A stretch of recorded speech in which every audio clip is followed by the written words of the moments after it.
This conference will now be recorded.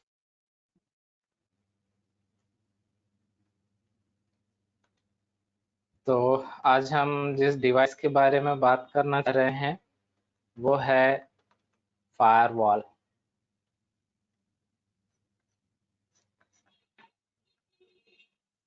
तो ये अपने लेवल पे बहुत इम्पोर्टेंट है क्योंकि ये इकलौती ऐसी डिवाइस है जो स्पेशलाइज्ड है आपके सिक्योरिटी कॉन्सेप्ट्स को लेकर। बाकी आपने जितनी डिवाइसेस की बात की, आप रिपीटर की बात करो, आप हब की बात करो, आप स्विच की बात करो, तो ये बेसिकली नेटवर्क में कम्युनिकेशंस के लिए इस्तेमाल हो रही हैं। डेटा डिलीवरी के लिए, नोड्स को कनेक्ट करने के लिए, होस्ट को कनेक्ट करने के लिए, इन सब चीजों के लिए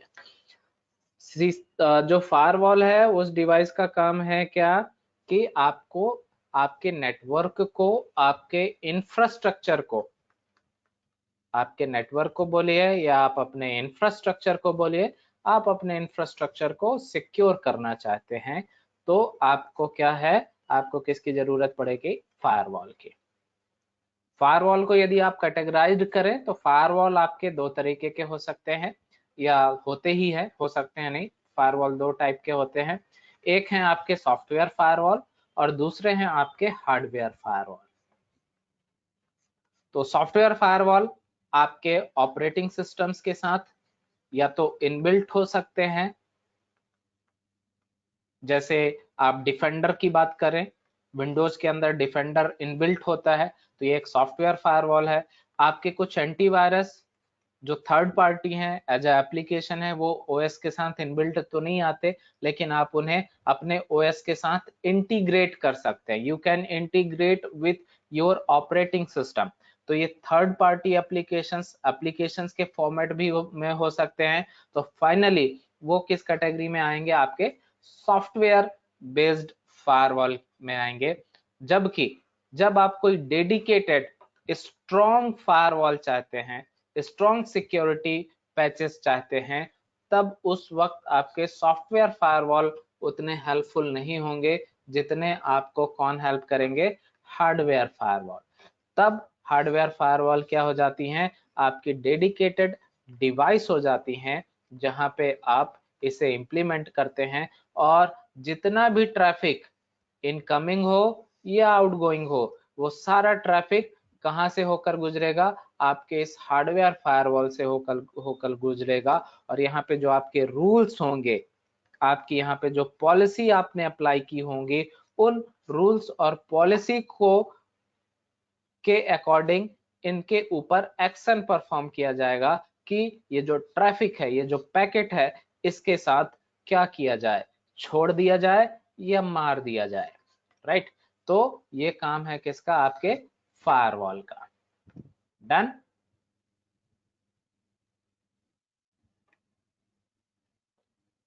तो सॉफ्टवेयर फायरवॉल में आपको एक नजर में दिखा देता हूं, आपको सॉफ्टवेयर फायरवॉल कहाँ मिलेगा। मतलब यदि आप ओएस के अंदर देखना चाहते हैं तो विंडो आर पे जाइए, एक कमांड चलाइए firewall.cpl। तो आपको दर्शन प्राप्त होंगे आपके सॉफ्टवेयर बेस्ड फायरवॉल का। ये आपके फायरवॉल्स है। प्राइवेट नेटवर्क और पब्लिक नेटवर्क के ऊपर आप कंट्रोल कर सकते हैं। Turn Windows defender firewall on off, आप इस पे क्लिक करेंगे तो यहाँ पे आपको कुछ इंफॉर्मेशन मिल जाएगी। अभी आपका फायरवॉल ऑन है, विंडोज डिफेंडर इज ऑन। यहाँ पे विंडोज डिफेंडर फायरवॉल ऑन है, पब्लिक नेटवर्क के लिए भी ऑन है, प्राइवेट नेटवर्क के लिए भी ऑन है। यदि आप इसको ब्लॉक कर देंगे, block all incoming connection including those in the list of allowed apps, तो यदि जो इनकमिंग कनेक्शन है, जो भी आपके प्राइवेट नेटवर्क में इनकमिंग कनेक्शन एस्टेब्लिश होगा, अब चूंकि आपने उसको ब्लॉक कर दिया है तो आपके प्राइवेट नेटवर्क में कोई भी कनेक्शन एस्टेब्लिश नहीं हो पाएगा। इवन दैट आपने यहाँ पे क्या बोल दिया? इंक्लूडिंग दोज एप्लीकेशंस जिनको आपने अलाउ भी करके रखा है, उनका ट्रैफिक भी अब बाधित हो सकता है, वो भी आप रोके जा सकते हैं। सेम यदि आप पब्लिक नेटवर्क के साथ अपने इनकमिंग कनेक्शंस को ब्लॉक या फिल्टर करना चाहते हैं तो भी आप कर सकते हैं। तो यदि इस केस में ऑन रहेगा तो हो सकता है कुछ पैकेट्स, कुछ इंफॉर्मेशंस आपको प्रॉपरली एक्सेसिबल ना हो पाए। तो ये हमारा अगले वाले फेज में होगा, जब हम इसको एडवांस लेवल पे लेके जाएंगे, तब जब हम फायरवॉल कॉन्फ़िगरेशन सीखेंगे तब ये चीज मार्केट में ज्यादा अच्छे तरीके से आएगी, क्लास में ज्यादा अच्छे तरीके से हम सीखेंगे। अभी केवल ये समझिए कि ये आपका सॉफ्टवेयर फायरवॉल है जो आपके ऑपरेटिंग सिस्टम के साथ इनबिल्ट होके आया है। तो इसके पास कुछ लिमिटेड फीचर्स ही होते हैं। सॉफ्टवेयर फायरवॉल का प्रॉब्लम क्या है? सॉफ्टवेयर फायरवॉल्स आपको लिमिटेड फीचर्स ही प्रोवाइड करा सकते हैं, ज्यादा एडवांस तरीके से ये कंट्रोल, नेटवर्क कम्युनिकेशन को कंट्रोल नहीं कर पाएंगे। तो यदि आप strong communication, strong security patches चाहते हैं, तब आपको किसके पास जाना पड़ेगा? हार्डवेयर फायरवॉल के पास। अब यदि आप हार्डवेयर फायरवॉल में आ जाते हैं तो यहाँ पे कुछ फायरवॉल्स जिनकी मार्केट में बहुत पकड़ है, उसमें से सबसे ज्यादा पॉपुलर जो फायरवॉल है वो फायरवॉल है आपका ASA, adaptive security appliances, Cisco ने बनाया है। दूसरे रैंक पे आता है पोलो अल्टो। पोलो अल्टो कंपनी ही है और उसी के मॉडल के नाम से पोलो अल्टो के अलग अलग मॉडल्स हैं, 200, 500 ऐसे मॉडल हैं। तो पोलो अल्टो एक फायरवॉल होती है। फिर उसके बाद आप चेक पॉइंट पे आ सकते हैं। चेक पॉइंट फायरवॉल है, हार्डवेयर फायरवॉल है। इसके बाद आप फोर्टिनेट की फायरवॉल पे काम कर सकते हैं। तो ये कुछ 4-5 फायरवॉल्स हैं जो वर्ल्ड वाइड सबसे ज्यादा पॉपुलर्स हैं। एशिया पैसिफिक में सबसे ज्यादा ASA चलता है। एशिया के बाहर पोलो अल्टो, चेक पॉइंट, इनकी डिमांड ज्यादा हो जाती है। हाँ, पोलो अल्टो जो क्या 200-300 की लिमिट है क्या कोई? मॉडल है। जो पोलो अल्टो के फायरवॉल होंगे उनके मॉडल के नंबर कुछ ऐसे रहते हैं। ओके, ठीक है। तो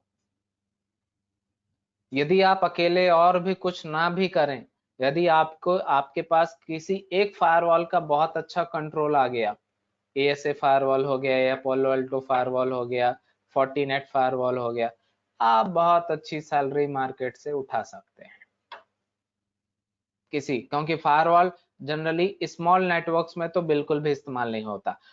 फायरवॉल की रेंज कहाँ से चालू होती है? मिड लेवल से लेके इंटरप्राइज नेटवर्क में तो ये 100% चाहिए है। और एक फायरवॉल नहीं चाहिए, कई फायरवॉल चाहिए, ताकि हमारे पास, क्योंकि इंटरप्राइज नेटवर्क में थाउजेंड्स ऑफ बिट्स पर सेकेंड पर मिनट डेटा इनपुट और आउटपुट होता है।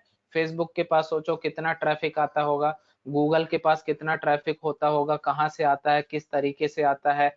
तो एक ही फायरवॉल से तो पूरा पैकेट इंस्पेक्ट नहीं करवा सकते ना।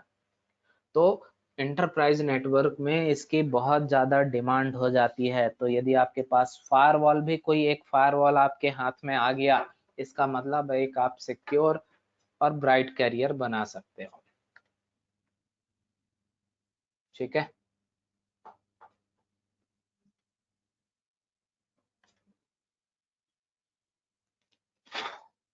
तो अब फायरवॉल काम कैसे करता है? तो जैसे मैंने आपको अभी थोड़ी देर पहले बोला कि आपने एक फायरवॉल लगा दिया,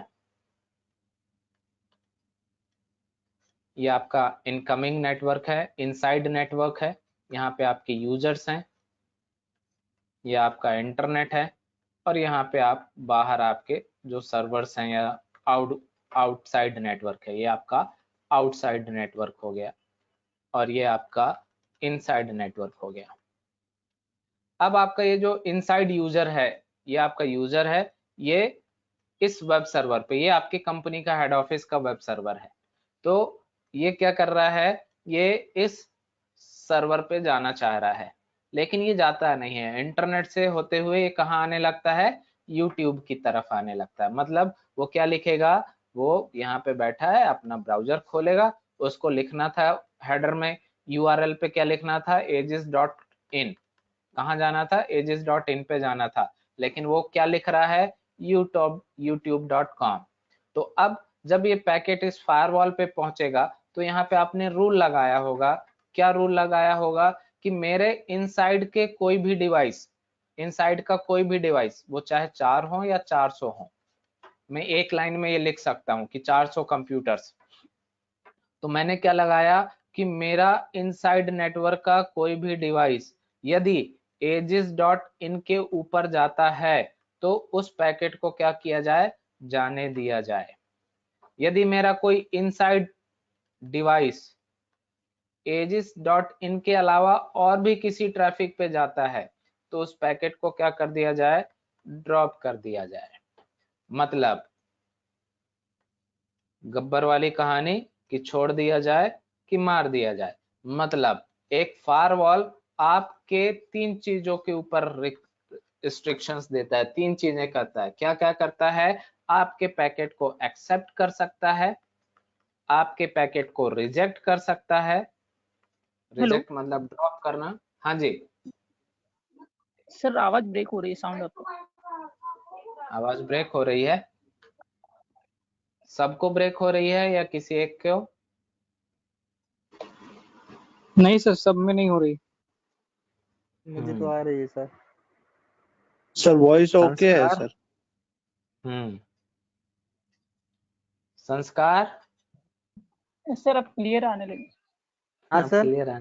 वो क्या है, बीच बीच में थोड़ा, अब क्या है इतने सारे यूजर्स होते हैं तो हो सकता है बैंडविड्थ और इंटरनेट कनेक्शन स्लो होता हो तो वॉइस में थोड़ा डिस्टर्ब आता हो। ठीक है, हाँ आ रही है सर। ठीक है, चलो। धीरज ओके है? यस सर, अब क्लियर है सर। हम्म।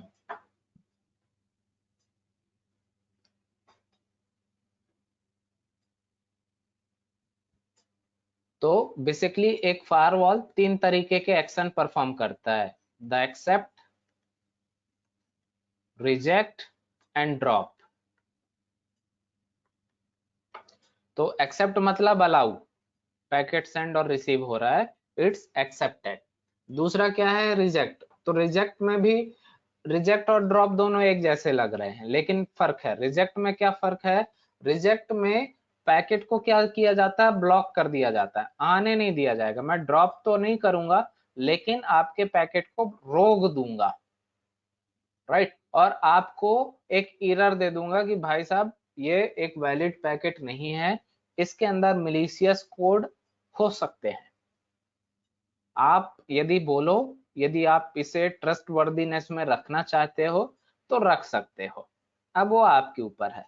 लेकिन यदि आपने उसके ऊपर ड्रॉप एक्शन परफॉर्म किया तो इमीडिएट उस डेटा को क्या कर देगा, ट्रैफिक को ड्रॉप कर देगा, है ना, कोई रिप्लाई नहीं करेगा और उस पैकेट को ड्रॉप कर देगा। तो ये 3 एक्शन आप परफॉर्म कर सकते हो किसके ऊपर, अपने फायरवॉल के ऊपर, accept, reject and drop. Firewall 2 तरीके के हैं, software firewall and hardware firewall. अब जब आप इसको इंप्लीमेंट करते हो तो इनका इंप्लीमेंटेशन 3 तरीके से, मतलब इनका जो फायरवॉल है, हार्डवेयर फायरवॉल, वो किस चीज को किस तरीके से काम करता है, उसके कुछ टाइप्स हैं। टाइप्स ऑफ फायरवॉल आप बोल सकते हैं या जनरेशन ऑफ फायरवॉल बोल सकते हैं कि कितने प्रकार से एग्जीक्यूशंस होता है। तो एक फायरवॉल का टाइप होता है, उसे हम बोलते हैं पैकेट फिल्टरिंग फायरवॉल।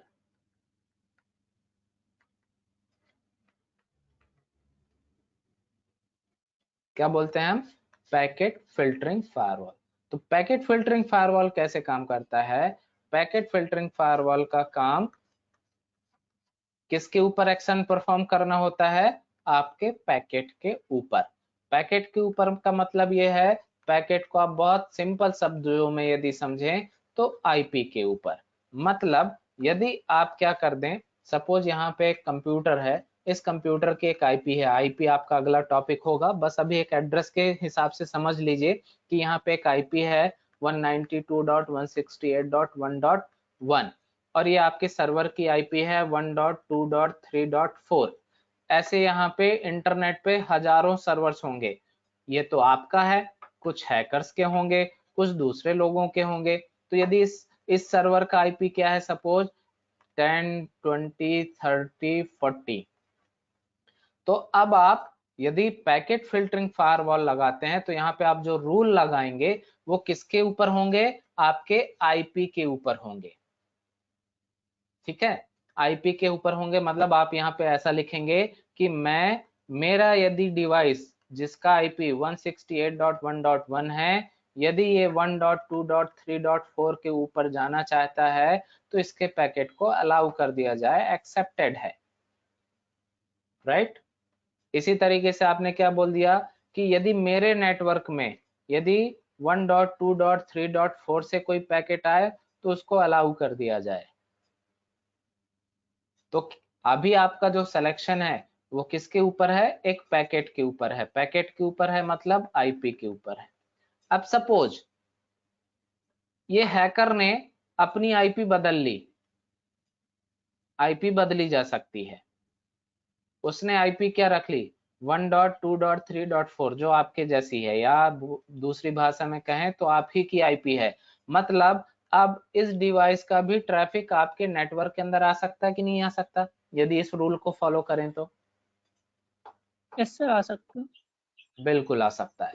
तो यही पैकेट फिल्टरिंग फायरवॉल का थोड़ा सा नुकसान हो जाता है कि पैकेट फिल्टरिंग फायरवॉल केवल और केवल पैकेट, आपका जो पैकेट है, आपका जो डेटा है, उस डेटा के ऊपर जो आईपी हेडर लगा है उसको टारगेट बनाकर उसके अकॉर्डिंग डिसीजन लेता है। तो इस तरीके के फायरवॉल्स क्या कहलाते हैं, आपके पैकेट फिल्टरिंग फायरवॉल। तो पैकेट के ऊपर जो डिसीजन ले, राइट। तो अब इसके सोल्यूशन पे क्या आया, इसके सोल्यूशन के लिए ये आया कि आप एक दूसरे जनरेशन का फायरवॉल इस्तेमाल कीजिए। जो दूसरे जनरेशन के फायरवॉल होते हैं उन्हें हम बोलते हैं क्या, स्टेटफुल फायरवॉल। स्टेटफुल फायरवॉल बहुत बड़ा नाम लिखना है तो स्टेटफुल इंस्पेक्शन फायरवॉल। तो अब इसमें क्या डिफरेंस है, स्टेटफुल इंस्पेक्शन फायरवॉल क्या, स्टेटफुल का मतलब है, स्टेटफुल फायरवॉल काम कैसे करता है, जब आप ये जो पैकेट्स बनाते हो तो पैकेट बनाना एक घटना है, और जब एक कोई घटना परफॉर्म होती है तो हर लेवल पे उसके ऊपर कोई एक, स्टेटफुल का मतलब यहाँ पे हम बोल सकते हैं कि यहाँ पे एक हेडर या एक सीक्वेंस नंबर जनरेट कर देता है। फायरवॉल यहाँ पे क्या करेगा, इस पैकेट के लिए एक सीक्वेंस नंबर जनरेट कर देगा। सपोज इसका सीक्वेंस नंबर जनरेट कर दिया इसने 2, तो अब जब ये 2 सीक्वेंस नंबर चला किसके लिए, 1.2.3.4 के लिए, वो किसके लिए आया था, इसके लिए आया था। लेकिन इसने क्या किया, इस पैकेट को डाइवर्ट किया, यहाँ पे आने लेकर आया, मतलब इसकी इंस्टेंस, इसकी घटना बदली। तो यहाँ पे क्या होगा, इसका ये जो हेडर है, जो सीक्वेंस नंबर है वो चेंज हो जाएगा, इट बिकम 3। फिर क्या होगा, ये अपना आईपी बदलेगा, ये एक नई घटना मानी जाएगी, इसका सीक्वेंस नंबर फिर बदलेगा, और जब ये इसको लेकर आपके पास आएगा तो यहाँ पे आप अपने सीक्वेंस नंबर को चेक करोगे, जो डिफरेंट आपको मिलेगा। अब आपको रिप्लाई किस सीक्वेंस नंबर से मिल रहा है, 4 से, जबकि मिलना किससे चाहिए था, 2 से। मतलब आपके सेशन को क्या किया गया है, बदला गया है। आपका सेशन क्या हो चुका है, टेम्पर्ड हो गया है। यहाँ पे हम उसके एक नए वर्ड से इस्तेमाल करते हैं, क्या, टेम्पर्ड हो गया है। तो अब ये फायरवॉल क्या समझ लेगा कि इस पैकेट के अंदर कोई छेड़खानी की गई है। तो किसने छेड़खानी की होगी, मैंने तो की नहीं होगी भाई साहब, सीधी सी बात है, किसी अनऑथराइज्ड ने इस पैकेट के साथ किसी तरीके की छेड़खानी की है, और फिर वो उस पैकेट के ऊपर रिजेक्ट या ड्रॉप का एक्शन परफॉर्म कर देगा। तो किसी सीक्वेंस नंबर, जिसको टेक्निकली जब आप इंटरनेट पे पढ़ेंगे तो इसको हम बोलते हैं चेकसम वैल्यू। तो कुछ इस तरीके की वैल्यू के ऊपर जब आपकी प्रोसेस परफॉर्म होती है तो वो फायरवॉल क्या कहलाते हैं, आपके स्टेटफुल इंस्पेक्शन फायरवॉल। सर तो ये मैक हाँ जी। एड्रेस नहीं करते हैं क्या, लेते हैं? नहीं नहीं, मैक एड्रेस अलग चीज है, और ये जो इसका चेकसम वैल्यू है, जो इंस्पेक्शन वैल्यू है, वो अलग होगी। ओके।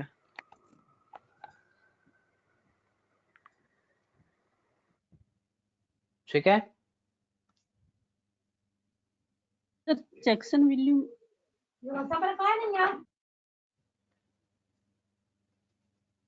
चेकसम वैल्यू क्या होती है? चेकसम वैल्यू एक तरीके का कोड है, एक एल्गोरिदम है, कोड भी मत बोलो, एक एल्गोरिदम है, एक कोड है। जैसे आप लोगों ने यदि पुरानी मूवीज देखी हो डॉन ऑन टाइप की, तो जब भी कोई डील होती थी तो कैसे होती थी डील? एक नोट फाड़ा जाता था, और जिससे रिसीव करना है डील, जिसके साथ डील करनी है, उसके पास आधा नोट और आधा नोट आपके पास।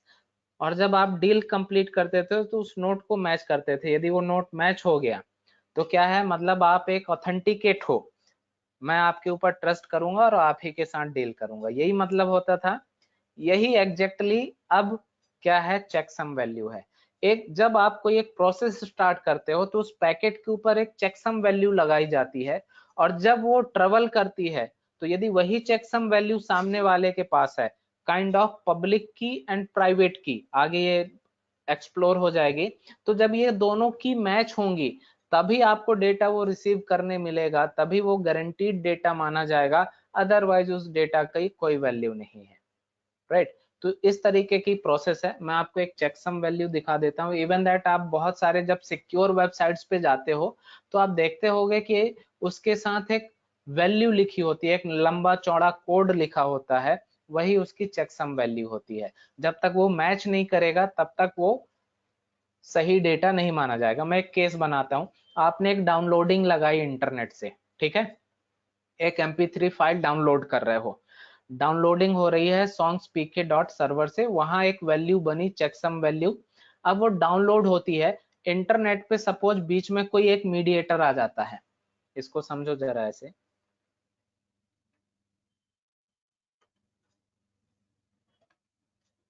ये आप हो, आपने इस सर्वर के ऊपर रिक्वेस्ट की, ये सर्वर वाया इंटरनेट कनेक्टेड है,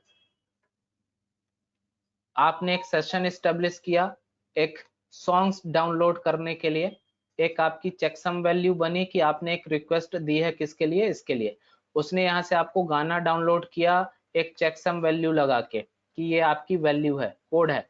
अब सपोज इस इंटरनेट पे किसी ने आपकी इस फाइल को टेम्पर कर दिया, बदल दिया, उसके अंदर अपना मिलीशियस कोड डाल दिया, तो अब आपको फाइल डाउनलोड तो हो रही है, लेकिन अब इसका जो चेकसम वैल्यू है, क्योंकि अब इसकी वैल्यू में, इसके पैकेट में कुछ ऐड हो गया ना, तो ये वैल्यू क्या हो जाएगी, चेंज हो जाएगी। ठीक है, मान लो मैं आपको एक लिफाफा देता हूं, लिफाफा को मैंने वेट किया 5.5 kg, राइट। अब इसमें किसी ने कुछ एक पैकेट और डाल दिया, तो क्या सेम वेटेज मिलेगा आपको? No sir. नहीं मिलेगा। तो अब मुझे क्या पता चलेगा कि इस पैकेट को इस लिफाफे के अंदर किसी ने कुछ तो भी इंसर्ट किया ना, तो मुझे क्या करना चाहिए, फिर ये डेटा एक्सेप्ट करना चाहिए, नहीं करना चाहिए? बिल्कुल नहीं करना चाहिए।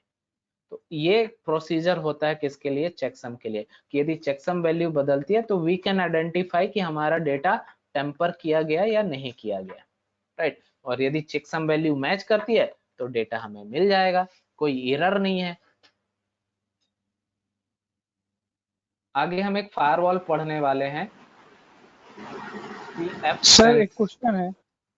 हाँ सर जैसे कि अभी जो चेकसम वैल्यू है, अगर वो रिसीवर से आ रही है, जैसे कि सेंड किया मैंने आपको, आपने रिसीव किया और फिर रिस्पांस दिया आपने कोई भी मैसेज का, तो अगर बीच में चेंजेस होते हैं उस पे मैसेज में, ठीक है, तो मेरे पास आया तो मैंने रिजेक्ट कर दिया, ठीक है, तो अगर मैं जब मैसेज आपको मतलब रिजेक्ट करने का मैसेज दे रहा हूँ कि पहुंच जाए आपके पास कि रिजेक्ट हो चुका है एक्नॉलेजमेंट के तौर पे, तो अगर एड्रेस चेंज है तो फिर आपके पास कैसे पहुंचेगा वो?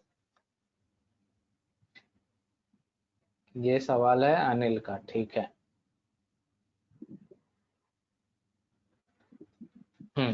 क्या बोल रहे हो तुम कि मुझे क्या चेंज मिला, ये वाला डाउनलोड? यस सर, जब रिस्पॉन्स आता है दोबारा। हम्म हम्म तो ये मेरी चेकसम वैल्यू लगी थी यहाँ पे, अब यहाँ पे वो हम्म टेम्परिंग हुई, अब मेरा पैकेट यहाँ पे आया तो मैंने क्या किया, रिजेक्ट कर दिया। रिजेक्ट कर दिया। अब क्या है सवाल आगे? सवाल ये है कि अगर बीच में हैकर ने हम्म अपने अपने पास पैकेट लिया है, तो आईपी हम्म एड्रेस तो चेंज हो गई है, तो जब मैं हम्म रिजेक्ट करूंगा तो रिसीवर के पास कैसे मैसेज जाएगा कि भाई रिजेक्ट हो गया है तेरा मैसेज, दोबारा भेजने के लिए, ऐसा? ठीक है, तो जब क्या है कि अब इसने तो पैकेट एक्सेप्ट किया नहीं, राइट, या वो फाइल क्या हो गई, डिस्टर्ब हो गई, तो सीधी सी बात है इसको वो चीज मिली क्या, नहीं मिले ना, तो ये इसको नहीं। दोबारा से तो उसको कॉल करेगा। इट्स कॉल्ड, यदि आपने पढ़ा हो, सर्वर के अंदर में पढ़ा हो, तो आप इसको क्या बोलते हैं, 3 वे हैंडशेक बोलते हैं, यस सर, यस सर। है ना। तो वो यदि उसको डेटा एक्नॉलेज्ड नहीं हुआ तो इसको इन्फॉर्म करेगा ना साहब कि भाई मुझे डेटा नहीं मिला। आपने मुझसे यदि एक कोई प्रोडक्ट परचेज किया और यदि आपको डेटा मान लो खराब मिला, मैंने आपने फ्लिपकार्ट से एक हैंड फ्री मंगाई, अब सपोज उसके एक हैंड फ्री खराब है, तो आप फ्लिपकार्ट को तो बोलोगे ना कि भाई साहब फॉल्टी रिसीव्ड हुआ है डेटा, आपको उसको दोबारा रिसेंड करना पड़ेगा, कि नहीं बोलोगे? हाँ, वही मैं बोलना चाह रहा हूँ सर। तो कैसे, अगर मान लीजिए कि दूसरा वाला पैकेट हमारा रिजेक्ट किया है मैंने, हम्म ठीक है, हम्म तो उस पैकेट के थ्रू कैसे मैसेज पहुंचेगा कि अलग से कहीं कम्युनिकेशन हमारा एस्टेब्लिश है कि वहां पे अलग से एक्नॉलेजमेंट करेगा? एस्टेब्लिश होगा, इसके साथ एस्टेब्लिश हुआ है ना। अच्छा, ओके सर। है ना। यस। तो मैं आपको इन्फॉर्म कर दूं कि आगे जब ये थोड़ी और एक्सप्लोर होगी क्लास, तो हमारे पास ये फायरवॉल हम सीखने वाले हैं। पीएफ सेंस फायरवॉल हमारी ट्रेनिंग का हिस्सा है, ठीक ना। ये फ्री बीएसडी फायरवॉल है, ठीक ना, और दुनिया का नंबर 1 फायरवॉल है अपनी कैटेगरी का। नंबर 1 आप गूगल करेंगे तो ये नंबर 1 रैंक करता है फ्री बीएसडी कैटेगरी में। अनिल आप समझते होगे बीएसडी का मतलब, ठीक है ना। तो पीएफ सेंस फायरवॉल बहुत स्ट्रॉन्ग फायरवॉल है, बहुत अच्छी फंक्शनैलिटी के साथ है। गुड इज थिंक कि ये आपके लिए बिल्कुल फ्री है, आपको अकाउंट भी बनाने की जरूरत नहीं है, डायरेक्ट डाउनलोड पे जाओ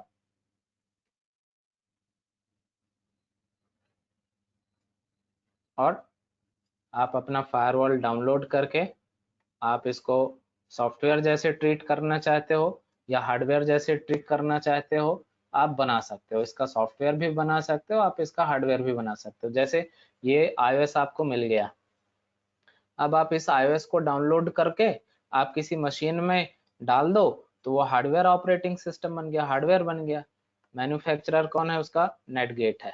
यहाँ पे डाउनलोड करो, ये देखो यहाँ पे लिखा है, जैसे ही आप डाउनलोड करोगे तो आपकी डाउनलोडिंग एक एल्गोरिदम से इंक्रिप्टेड हो जाएगी। SHA 256 बिट की एल्गोरिदम चालू हो जाएगी, और जब ये आपके पास प्रॉपरली डाउनलोड होगी तो इसी वैल्यू को मैच करेगा, और जब दोनों वैल्यू मैच होंगी तभी वो डेटा आपको प्रॉपरली क्या होगा, एक्सेसिबल हो जाएगा। अदरवाइज एक एरर नोटिफिकेशन आ जाएगा कि डेटा के अंदर किसी भी तरीके के चेंजेस हुए हैं। मैं आर्किटेक्चर सेलेक्ट करता हूं 64 बिट, आईएसओ इमेज बनाना चाहता हूं। ये देखो जैसे मैंने यहाँ पे सेलेक्ट किया आईएसओ इमेज, ये इसका पूरा कोड जनरेट हो गया।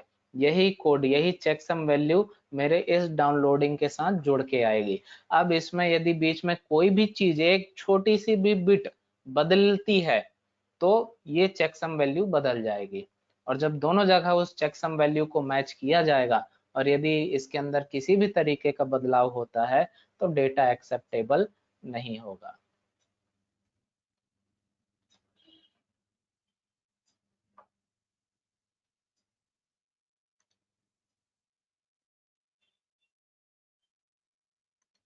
Got it? Okay sir. Yes, sir.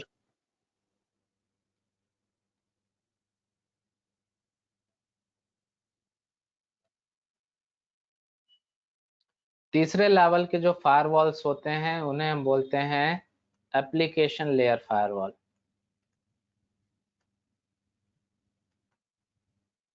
ये सबसे आप बोल सकते हो स्ट्रॉन्ग होते हैं। स्ट्रॉन्ग इसलिए होते हैं क्योंकि जैसे आपने पैकेट की बात की, तो पैकेट फिल्टरिंग फायरवॉल कहाँ पे काम कर रहा है? नेटवर्क लेयर पे। वो केवल नेटवर्क लेयर के अंदर से पैकेट को इंस्पेक्ट करेगा और चीजें देखेगा। जब आप स्टेटफुल फायरवॉल की बात करते हो तो कहाँ पे देख रहा है? ट्रांसपोर्ट लेयर पे प्रोटोकॉल्स पढ़ रहा है, सीक्वेंस नंबर पढ़ रहा है and all that. Application layer protocol ऐसे प्रोटोकॉल्स होते हैं जो आपके पैकेट को 7 लेयर्स पे, सातों की सातों लेयर्स पे डेटा को इंस्पेक्ट करते हुए उसके पैकेट्स को एनालाइज करते हुए बढ़ते हैं। तो ज्यादा सिक्योर हो जाते हैं आपके क्या? Application layer firewall. हर एक पैकेट को, हर एक चीज, मतलब डीप टू डीप, मतलब आपके पैकेट के अंदर जितना कुछ भी होगा वो सब ओपन करके खोल खोल के उसको रीड करेगा, उसके पैरामीटर्स चेक करेगा। यदि वो सही लगता है तभी वो पैकेट आपको अलाउ करता है। ठीक है। और अब जो आते हैं उन फायरवॉल्स को हम बोलते हैं NGFW, नेक्स्ट जनरेशन फायरवॉल। तो ये भी कुछ इसी तरीके से काम करते हैं, कुछ ज्यादा चेंजेस नहीं है। Combination of stateful, packet filtering, applications, इन सारे फीचर्स के साथ अब इनबिल्ट ये सारी चीजें आपको नेक्स्ट जनरेशन फायरवॉल में आ जाते हैं। कुछ एक्स्ट्रा फीचर्स हो जाते हैं, काइंड ऑफ यूजर, मतलब पैकेट से रिलेटेड भी बात नहीं करें तो यूजर, हम पैकेट से रिलेटेड बात भी ना करें तो एप्लीकेशन, मतलब कौन सी एप्लीकेशंस को अलाउ करना है। जैसे मुझे टोरेंट ब्लॉक करना है, मुझे फेसबुक ब्लॉक करना है। चलो अब मैं बोलता हूँ फेसबुक तो अलाउ रहे लेकिन मेरा बंदा चैट ना कर पाए, तो केवल फेसबुक के अंदर मुझे एक सर्विस ब्लॉक करनी है। मैं इतने लेवल तक जा सकता हूँ किसके अंदर? नेक्स्ट जनरेशन फायरवॉल के अंदर। तो पोलो अल्टो कुछ इसी कैटेगरी का फायरवॉल हो जाता है, नेक्स्ट जनरेशन फायरवॉल है।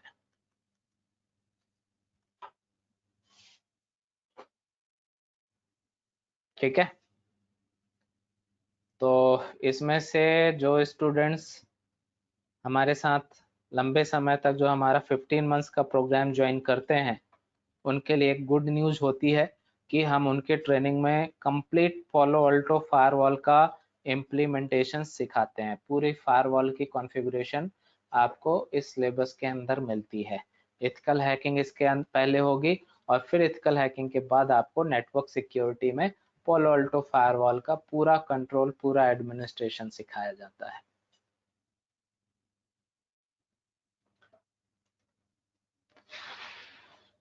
ओके, फायरवॉल से कोई query? No sir. Okay, then कल एक डिवाइस छोड़ गई थी, राउटर। स्विच के बाद क्या आता है हमारा? राउटर। तो राउटर क्या है? राउटर जैसे आपने क्या पढ़ा, रिपीटर से हब बनाया गया, हब से स्विच बनाया गया। तो स्विच से राउटर बनाया गया क्या? नहीं, ऐसा नहीं है। राउटर एक इंडिविजुअल एंटिटी है, एक इंडिविजुअल कॉन्सेप्ट के साथ राउटर का डेवलपमेंट किया गया था। हब, स्विच, ये सारे लैन इम्प्लीमेंटेशन, लैन नेटवर्क के लिए हैं, जबकि राउटर हमारा किस नेटवर्क को डिजाइन करने के लिए होता है?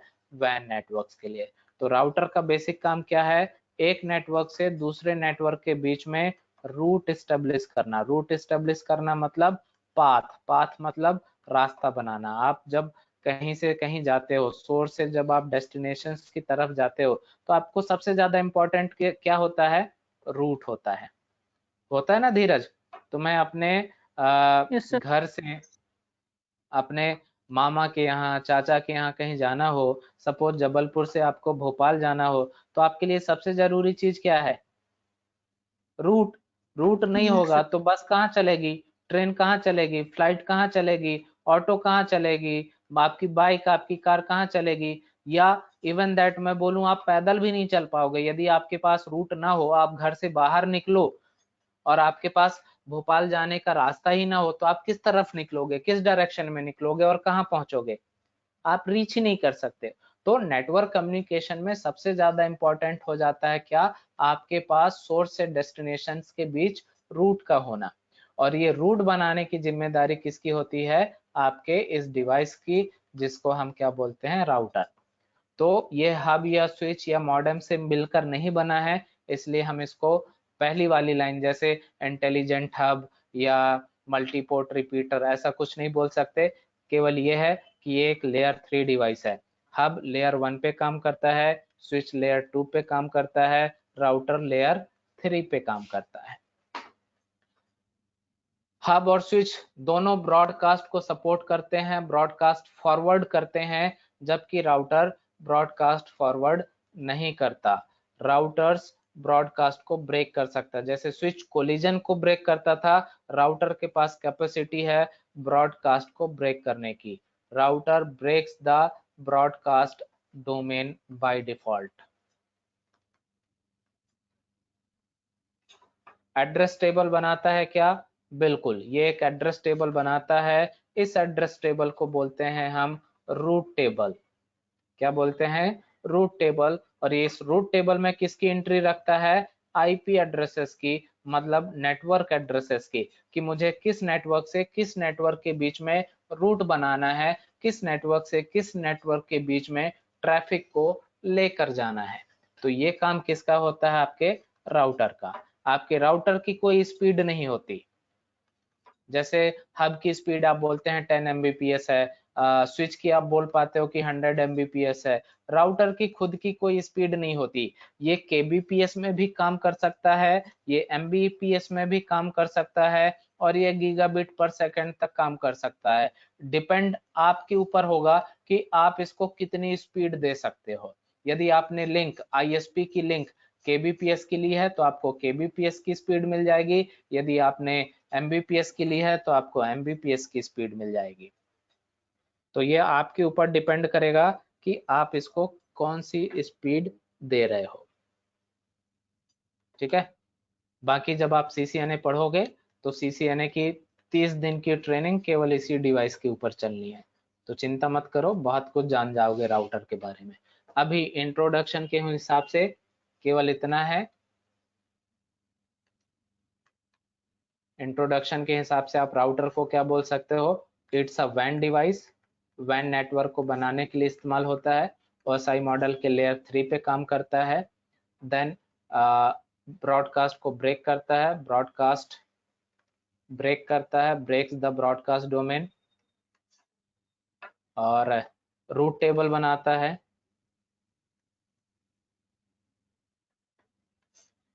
रूट टेबल में ये IP नेटवर्क्स की एंट्री रखता है। सिंपल, बस डन।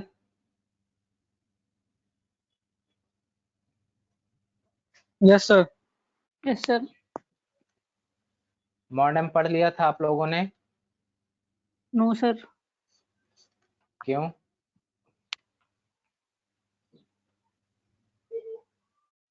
मॉडेम का काम होता है, देखो आपके पास यदि आप नेटवर्क टोपोलॉजी देखो तो क्या होता है, आपके पास ये कुछ डिवाइसेस हैं, यूजर्स, इन डिवाइसेस।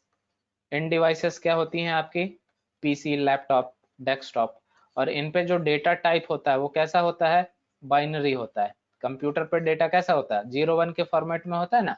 लेकिन जब आप नेटवर्क कनेक्ट करते हो, इंटरनेट से कनेक्ट होते हो या नेटवर्क पे जाते हो, तो यहाँ ये जो मीडिया लगा हुआ है, इस मीडिया पे जो डेटा का जो ट्रेवल होता है, यहाँ पे डेटा का टाइप बदल जाता है। यहाँ पे डेटा किस फॉर्मेट में जाता है, एनालॉग फॉर्मेट में, और डेटा किस फॉर्मेट में है, बाइनरी फॉर्मेट में। तो यहाँ पे काम आता है कौन, आपको मॉडेम। यहाँ पे इम्प्लीमेंट करना पड़ेगा क्या, आपको मॉडेम।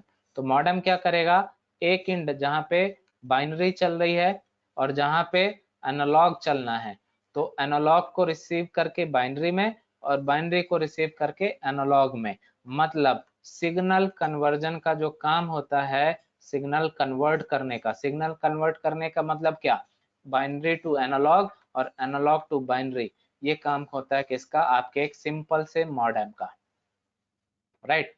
अब क्या होता है, जनरेशन्स बदलती चली गई, नए फीचर्स आते गए, तो मॉडेम के ऊपर अब और भी कुछ अदर सर्विसेज अप्लाई कर दी जाती हैं, लेकिन ये एडिशनल सर्विसेज हैं, ये पढ़ने के तौर पे आप नहीं बोल सकते कि मॉडेम का यही काम होता है। मॉडेम का जो काम होता है वो केवल कितना होता है, सिग्नल कन्वर्ट करने का, ठीक है। Yes sir.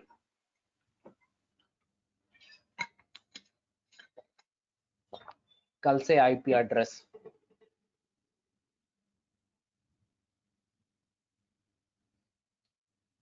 आईपी एड्रेस के बाद आप लैब करने के लिए एलिजिबल हो जाएंगे, क्योंकि नेटवर्क में सीधी सी बात है डिवाइस चाहिए और आईपी चाहिए। तो जब आपको कल थोड़ा आईपी की समझ हो जाएगी, आईपी की क्लासेस कुछ 3 से 4 दिन चलेंगी, बड़ा टॉपिक है, तो आईपी के बाद फिर आप जो अपनी प्रैक्टिकल्स हैं, जो लैब्स हैं, वो हम करना चालू कर सकते हैं, ठीक है ना। Yes sir. Yes sir.